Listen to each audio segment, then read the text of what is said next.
2 years ago, disgraced former Pokémon professor Barkley escaped from captivity. When he got far enough away, he was finally able to be candid with his accomplice. "I knew I'd be rescued by a good friend," said Barkley, recognizing his masked accomplice. The accomplice, knowing his long-lasting friend could always tell who he is, then reveals himself to be Alexi, the former leader of the now disbanded Team Sparkle. He explains to Barkley how he found a new calling, an organization so large yet so secret. It spans across many regions, operating in the shadows. Many former members of prior evil teams have joined, having previously been snubbed of greatness. Alexi leads the Croneo branch, but he's not the top of the chain. He needs as many great criminal minds to help him. Barkley then asks, "Is this a recruitment?" Alexi puts his hand on Barkley's shoulder, looks into his eyes, raises a smile, and responds, "How would you like to join Team Syndicate?" Barkley also grins and accepts. Hello everyone, welcome back to the Croneo region. Before I start, make sure to like, comment and subscribe. It might be a bit lofty of me to suggest, but I'm truly hoping to get 20,000 subscribers by the end of the year, which I'm sure we can do, as only 1 in 8 of you are subscribed. So if you're not,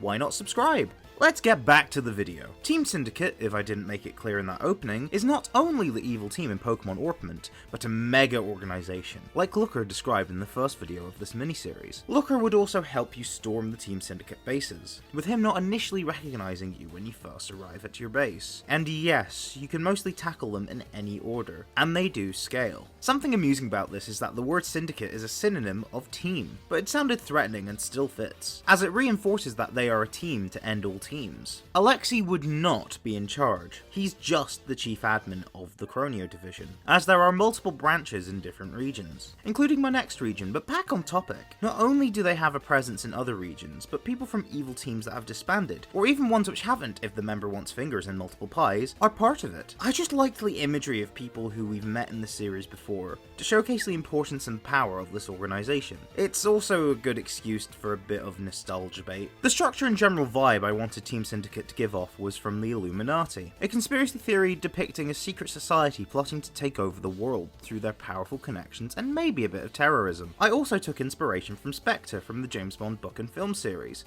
a secret society plotting to take over the world through their powerful connections and maybe a bit of terrorism. Finally, Team Syndicate's logo, as well as these characters' colour schemes, are themed around the crystals on Priorate and Mebicordian, who themselves have their crystals be from the body of that one legendary from that fable mentioned in the Agate and Obsidian story video. Essentially, they're trying to summon this Pokemon, but we'll get into that throughout the video. Now, let's show off the characters. First off, we have a scientist who originally worked with Team Flare from the Kalos region. Let me reintroduce you to Mabel. She would be located in the crystal pools of the Zenintula, as she's studying the power of these crystals, as they are connected to the Pokemon they are trying to summon. She's studying these time crystals, testing them on captured Pokemon, and trying to figure out what the crystals can do to help Team Syndicate as they can use them for their own goals. But more specifically, she's trying to get an indication of what the special Pokemon they are trying to summon could do in practical terms. The Team Flare scientists didn't get much in the way of character, but I think Mabel is more memorable.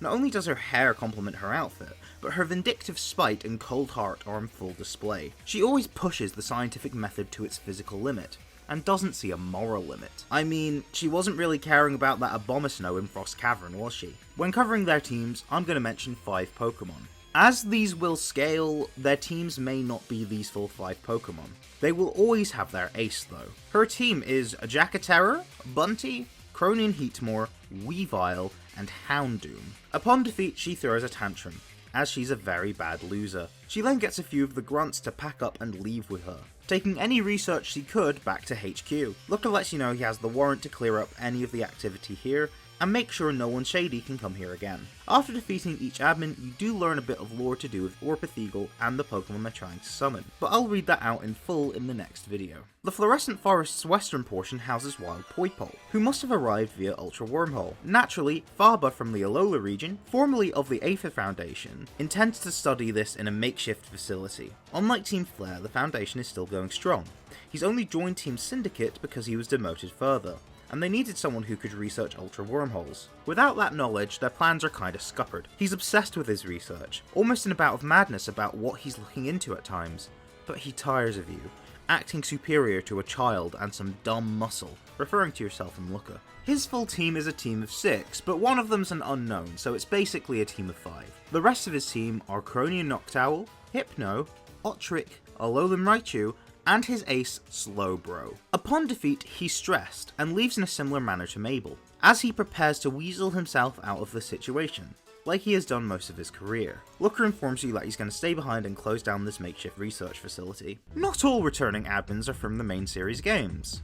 At the base located near Aldernew, you meet Sierra, training up recruits. She is still Giovanni's most trusted confidant in Team Go Rocket, but she's playing a bigger game here. Her own internal calculus concluded that Team Syndicate doing well makes Team Go Rocket do well, and vice versa. She evades discussing if Giovanni knows what she is doing or not. She knows how to toughen up the recruits, who are mostly ex-Team Sparkle members, but not exclusively. You interrupt her, and she finds your intention to stop her a farcical endeavour. She's extremely confident that she will defeat you. Her team is Sheriff Form Marriott, Houndoom, Flygon, Milotic, and her ace, Honchkrow. Upon defeat, she reflects on her strategy, which she finds good, as now she knows how to ensure Team Syndicate's victory. Perhaps it's worth the minor setback. You sense that maybe she's trying to convince herself of that, since she is clearly quite angry. Looker stays behind, once again, to cease action here and arrest those who haven't ran away. In a nightclub in Gosford, you spot Mirror B from the Ore region. Team Mirror didn't go to plan, so himself, Folly, and Trudy decided to join Team Syndicate. They were put in charge of laundering money and doing dodgy dealings, ensuring maximal profit. Largely, he uses it as an excuse to dance, but he's glad to help run the affairs of Team Syndicate,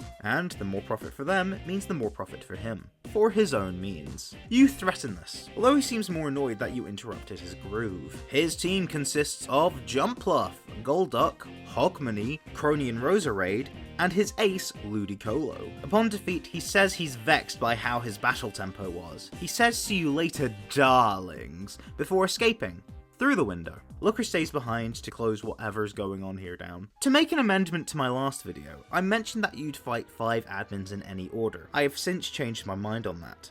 The previous 4 can be fought in any order, and reward you with a key card. You need all 4 of them to unlock a secret room in the abandoned rig.